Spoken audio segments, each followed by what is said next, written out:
Daily Diet with Father Pascal.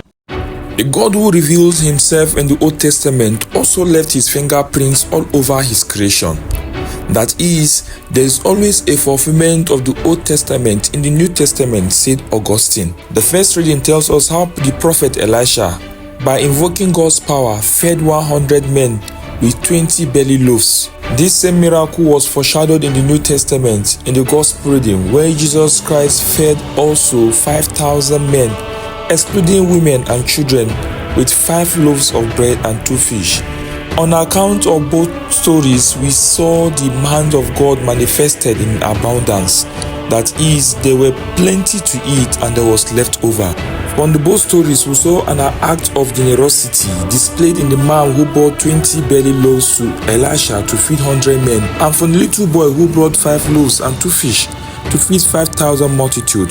This implies that generosity sparks miracles, and generosity is a Christian response to faith, because that miracle did not only change and multiplied loaves and fishes, it changed and strengthened and solidified the faith and belief of men and women.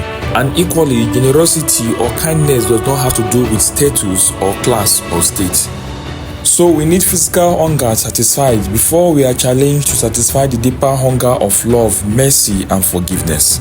Now, as noticed in the both readings, we see that the secret of increase or multiplication is thanksgiving.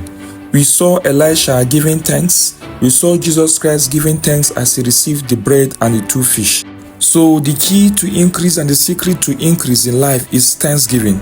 Thanksgiving has a multiplier effect on the believers. Amidst all this, now the frequently asked question is, why is it that my act of generosity is not multiplied, despite I am generous and a cheerful person? The answer to this is very simple.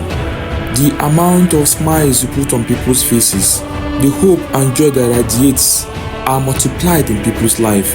And this is a miracle you have created by your act of generosity.